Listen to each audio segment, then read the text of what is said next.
Salut les amis et bienvenue à ActuGeeks 7, déjà la 7e édition de l'émission que vous attendez tous les dimanches. Donc désolé d'abord pour le petit retard, j'ai dû encore faire des travaux dans la pièce, enfin des travaux, monter des meubles, etc. Parce que comme vous avez remarqué depuis ma première vidéo depuis le mois de janvier, ça évolue très vite. D'ailleurs, vous me demandez dans les commentaires de refaire un tour de Mangatech. Sachez que j'en ai déjà fait un en janvier, même si ça a énormément changé. Je vous ferai bien une pour vous refaire un petit tour si ça vous intéresse, mais je me dis que c'est un peu tôt, faire une vidéo spéciale Mangatech tous les mois. Je sais pas si ça vous intéresserait beaucoup, donc du coup, dites-moi dans les commentaires ce que vous en pensez. Alors les amis, pardon. Ne vous tracassez pas si vous ne voyez plus les Kingdom derrière, c'est normal, je les ai vendus, ils me saoulaient. Oui, je dis tout le temps que c'est ma série préférée, mais voilà, il fallait bien s'en séparer, il faut bien financer les nouveaux meubles. Non, vous tracassez pas, les Kingdoms sont toujours bien là, restez jusqu'à la fin de la vidéo, je vais vous montrer la petite surprise que mon libraire m'a fait. Allez les amis, on est prêt pour le petit sommaire. Donc on va commencer par l'actu animé, l'actu manga et on va finir par l'actu figurine. Bien évidemment, dans l'actu manga, on aura aussi les sorties qui sont chargées la semaine prochaine. Allez, vous êtes prêts les amis? On y va! Pour débuter cette actu anime, Wakanim nous a annoncé il y a peu que Megalobox revenait pour une deuxième saison qui s'intitule Megalobox Nomade, qu'il sera diffusé à partir du mois d'avril en simulcast. Pour vous rappeler, Megalobox, c'est quoi? Un manga sur le sport de boxe qui rend un hommage à Ashita no Joe. La saison 1 avait déjà été diffusée au printemps 2018 sur la plateforme ADN et elle était sortie également en DVD et Blu-ray. Donc on va enfin avoir la suite de la série. Toujours chez Wakanim, de nouveaux animés ont été annoncés cette semaine. On va retrouver en simulcast à partir du 4 avril Jeune Dragon recherche appartement ou donjon, dont le manga et qu'il est tiré est toujours en publication en France chez Soleil Manga, et Sleepy Princess in the Demon Castle, dont l'intégralité des épisodes, cette série, sortent d'un coup et sont déjà disponibles pour tous les abonnés. Je vous mets, comme d'habitude, des petites photos des animés pour que vous voyez un peu de quoi ça parle. Toujours dans la suite de l'actualité, Tokyo Revenger revient avec un nouveau trailer que je vous aurais bien mis comme d'habitude, mais vous savez ce qu'il se passe quand je mets des trailers. Donc du coup, je vous mets la toute nouvelle photo promotionnelle. Voilà. N'oubliez pas, rendez-vous sur Crunchyroll début avril. La saison 5 de My Hero Academia a bien et belle été confirmée en simulcast chez ADN, même si tout le monde s'en doutait, ils ont quand même fait le communiqué officiel, donc rendez-vous aussi début avril. Je ne sais pas si vous vous rendez compte, mais au mois d'avril, il va falloir des heures de visionnage, tellement il y a d'animés qui sont annoncés, c'est un truc de dingue. Je crois que je n'ai pas vu ça depuis très longtemps. On va passer maintenant à l'actu manga, les amis.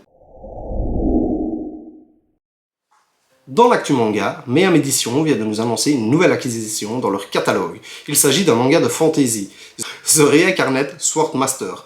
Il s'agit de l'adaptation de Umeraka Wata Kensei wa Raku o Shite. Je suis désolé pour la prononciation.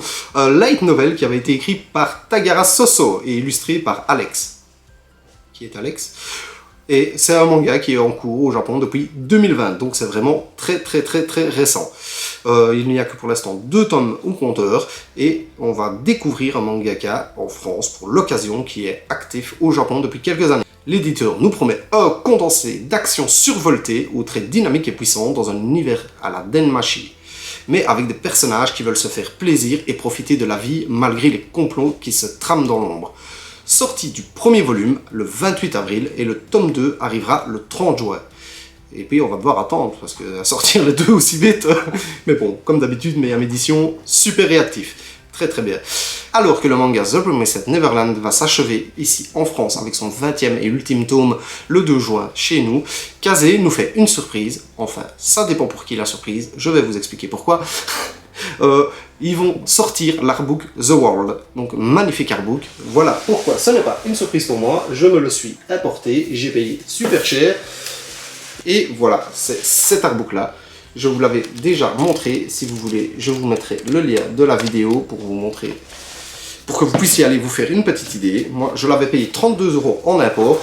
Et donc, il sortira ici au prix de 19,95 € et il sortira le 7 juillet. 19,95 €, je l'ai payé 32, ça s'appelle une quenelle. Voilà les amis, on va passer à la suite de l'actualité. Après leur annonce de la méthode pour dessiner les mangas de la semaine passée, dans l'actu Geesees, Kurokawa nous annonce encore une nouveauté. Il s'agit de la nouvelle série de Shun Matsuena, l'auteur de Kenichi, qui est déjà sorti ici en France. Et c'est un manga qui date de 2018 et il s'appelle 008 Apprenti Espion, de son nom original, Kimiwa 008. Cette série est toujours en cours de publication au Japon dans le magazine Shonen Shunden et compte déjà 12 volumes à l'heure actuelle au Japon. Au programme, un récit d'action ponctué d'humour et révélé d'une poète déchie. Et donc le premier volume sortira le 13 mai 2021. Ototo et Taifu, les deux maisons d'édition du manga de la société Deux Forts, ont annoncé la sortie dans les prochains mois de packs découvertes qui vous permettront d'acheter les 2 premiers tomes de certaines séries, comme pour l'instant je vous montre à chaque fois avec Pika et Kiyun par exemple, qui vient de lancer l'opération, 2 livres pour le prix d'un. Il s'agit donc des côtés des éditions Ototo, on pourra retrouver Denmachi et It's My Life le 26 mars, de Fate Zero le 28 mai, de Murcielago en juin. Côté de chez Taifu, elles proposeront des packs de Deadlock et Citrus le 26 mars, d'Ameiro Paradox le 23 avril et de My Number One le 28 mai. De Kazé-san en juin, sans date précise, et de Train My Gently en juillet, sans date précise. J'aime vraiment bien ces initiatives, c'est comme ça que j'ai pu découvrir plein de bonnes petites séries, c'est comme ça que j'ai découvert par exemple The Quintessence Quintuplette, ça fait toujours plaisir, 6 € pour 2 livres, ma foi, on va pas cracher sur le plaisir. Nous allons passer maintenant aux sorties manga de la semaine. Accrochez-vous, il y a du lourd. La magnifique édition Perfect de 20th Century Boy, Perfect Edition, volume 6. Blue Period, une bonne surprise, volume 2. Khaled Game, volume 4. Candy et Cigarette, volume 7. Enfin, la suite de Demon Slayer, volume 16. Eden Zero arrive également avec son volume 13. Le dernier tome des Enfants du Temps, volume 3. Iruma à l'école des démons, volume 6. Magnum Opus, volume 2. Rin, volume 12. Sailor Moon Eternal Edition, volume 3. Space Brother, volume 33.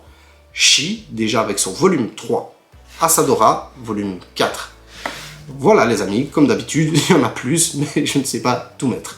Nous allons maintenant passer à l'actu figurine.